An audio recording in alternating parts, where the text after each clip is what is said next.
Welcome to Hope is Here, bringing hope to those struggling with life's difficult situations. Welcome to Hope is Here. My name is GregJHorn. We are continuing our conversation with Dr. Blake Jones. He is a licensed clinical social worker, been doing that for over 25 years. He served as a faculty member at the University of Kentucky. He also has a counseling practice. He's co-owner of the Compass Center here in Central Kentucky. They provide counseling services in Wilmore and Midway. Yesterday, he just shared about how God called him into this type of ministry with counseling, and especially has a passion for first responders. And we think about police, people in the medical field, EMT, but also for people that are first responders that I hadn't thought. I heard a talk he gave to some pastors. Pastors, people in ministry are also often first responders when people are in situations with trauma and are hopeless. So if you missed yesterday's program, really want to encourage you to go to our website, hopeisheretoday.org. That's hopeisheretoday.org, and check that out. And I really think you'll be blessed. He shared some really wonderful nuggets of wisdom. Dr. Jones, before we continue in this conversation today, I do want to talk a little bit about your podcast, and it's actually a video podcast called Guided. We have a mutual friend, Dr. Melinda Moore, that was a guest on your program, which is what led me to you. You kind of tell us about that, what your video podcast is about. Yeah. Well, honestly, it's a little hard to specify what it's about. It's about things that I find interesting in the world and that I think other people will find interesting in the world as well. I know something like your podcast is very focused on hope. I love that. That's such a cool focus that you have. I had a podcast for a while when I was a professor at the University of Kentucky, and it was such a creative process. I had a engineer that helped me, and I just came in and I invited friends, like people, colleagues, or just people that I found interesting, and just talked to them. And I found that to be such a fun and creative process. And so, within the last year and a half, I play in this band called the Lexington Lab Band, and we have a studio in Lexington, and the owners of the studio said, just tape your podcast here. And so I do that there. There's an engineer there. And so I've had everyone from, Dr. Moore, as you mentioned, wonderful, just blessing in the world of suicide prevention in churches. I've talked with music therapists.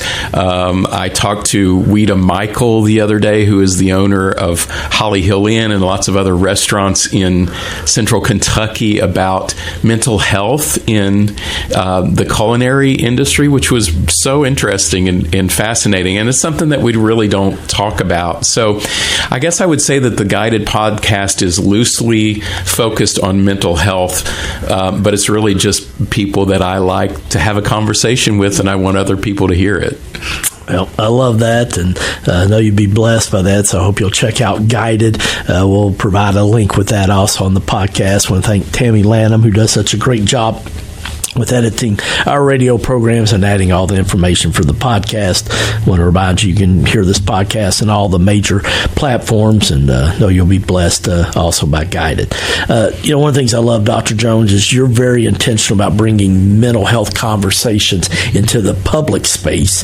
Why is it important to you that these topics aren't just just discussed in your office, in therapy rooms, but just open and honest in everyday life? Yeah. Well, I talked yesterday about the thing around shame, and I work with a lot of men in my practice, and I see this theme of shame. I see it in addiction. I see it in, just inadequacy as a father or husband. And men are struggling in this world today. I have 3 sons, and I just think about them in this world, that men they feel very beleaguered, and they don't know how to express themselves. A lot of them know one emotion, and that's anger. And they don't see themselves as having these other emotions. They've never been taught to feel emotion. And so they just it's either anger or, I'm going to work all the time, and that's just going to be my life. And so I think, again, that's why we die younger and we have more health problems than women. So I want to make conversations, especially among men, about mental health as common as you would about going to the gym. We all talk about, hey, you're looking swole or whatever, you've been to the gym. Well, I want men to say, I went and saw my therapist this week, and that person helped me. They challenged me to think about things another way. They challenged me to be a better husband or dad or minister, in a way. And so, to normalize the taking care of our mental health is what I really, really want. And again, especially with first responders, we're getting there. We're making some changes. I see a culture shift among police officers, especially around wellness and discussions about mental health. We have a long way to go, but I'm just really passionate about helping those folks normalize taking care of their mental health.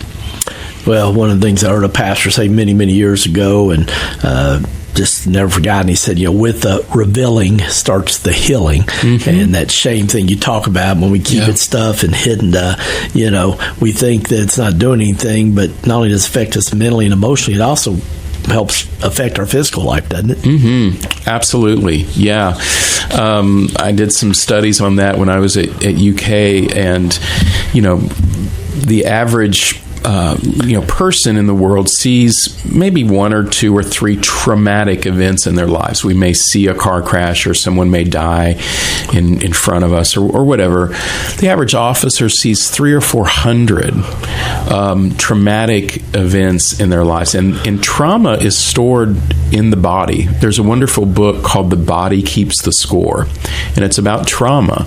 And so these guys, it comes out. I talked with several of them this morning in our wellness visits about physical pain and things that they have undergone, and as a trauma response early on in their career, and so they've had heart problems and autoimmune issues. And so taking care of your mental health is absolutely a crucial part of preventing medical illness as well. I strongly believe that. Well, one of the things I wanted to have you, I think you're, like I like to call myself, a hope dealer, so you're definitely that, but faith is also such an important part of who you are. How does your faith inform the way you understand suffering, healing, and hope in your clinical work? Yeah, that's a really good question. It's a very challenging question to me, because I am a trauma therapist. I talk not just with first responders, but people that have been just horribly sexually abused or hurt in some way in their lives, and it's a heavy thing. And so I honestly don't know how I would do that without God in my life. I couldn't do it. Now there are lots of great therapists who don't have faith. I have to call on Him. I have to I call on Him in my office when I'm driving home. Sometimes my wife Lori is a very faithful person and challenges me in my faith, and so I think He gives me wisdom. I mean, counselors, we have words, and we have listening, and we have training. I mean, we certainly are trained to intervene in people's lives. But, I worked with a couple one time who had I think he was maybe like 9 or 10-year-old, he might have been 11, but a very young child died by suicide. And he was, bullied in school, and they came to see me, and they were just broken. And what am I supposed to say about that? What is any therapist supposed to say? I'm sorry, here's a support group you can go to.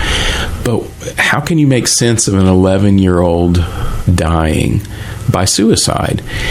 And so My faith in my journey, and I'm still on this journey of faith, has really sort of cushioned that and giving me a space where I can go to when I feel overwhelmed and powerless. It's given me someone to talk to about the way I'm feeling about that. And some of my clients come in and talk very openly about their faith, and I love that because I see that as a supportive thing for them in the work that we're doing. Let me ask you this, Dr. Jones. In your experience, what does hope actually look like for someone who's burned out, traumatized, or just feels emotionally numb, especially among first responders? Mm-hmm. Yeah. I think hope is, first of all, stopping. I love that saying, if you're in a hole, stop digging. So sometimes people come to me and they're like, I'm doing this and I'm doing that, and I don't understand why my wife is leaving me, and they're actively involved in an affair or something. And so that's, stop doing that.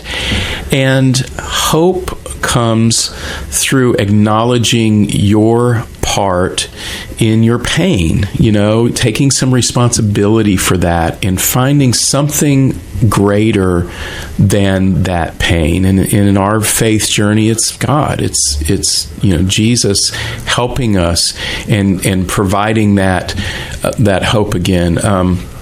My route to faith has been very just sort of all over the place. I mentioned my family was my dad was an evangelist, and they're pretty fundamentalist and very strong in their beliefs, and I sort of didn't respond well early on as a young man to that. I broke pretty strong with that. I actually became a Quaker for a few years, where you sort of sat in silence, and there was nothing but silence, as you and God, and that was, I needed to do that. That was very healing for me. And then later on in my life, I've found like Southland Christian Church and the music ministry there, and some other churches that have just blessed me and allowed questioning, and I appreciate that, because I still have a lot of questions and I like to ask those questions. But as I'm almost 60 now, and as I've gotten older, I just am so appreciative again of the way that I was raised, the faith that was given to me, especially by my mom, and how I can bring that into my work. Oh, that's a beautiful combination. Man, we're almost out of time. Just talk about self-care. I think for a lot of us in ministry and people serving, we struggle with that. Talk here with about a minute about self-care, the importance. Yeah. So again, the danger of being in ministry is that you are available all the time. And to be honest about it, some people really like that. They like to, you call me, here's my number, you call me anytime. I don't believe in that. I don't do that with my clients. I don't want them to call me all the time. So I think setting some boundaries, turning your phone off, not being available to people 24 hours a day, taking vacation, taking mental health days, not carrying that burden. I don't think we were meant, I don't believe that is honorable to God for us to burn ourselves out taking care of everybody else. So have something in your life that you do, music, fishing, hunting, doing a podcast, whatever it is that brings you joy outside of ministry is super important. Wow, such good stuff, man. I had other questions, but unfortunately we're not going to get to them. But hey, I want to encourage you to check out Guided. It's a video podcast by Dr. Blake Jones. I know you'll really be blessed by that. Also, if you're like, man, I need to talk to somebody, I'd love to talk to him. Go to compasscenterky.com. That's compasscenterky.com. I love on their website, it says, it's your journey. We're here to help you navigate it.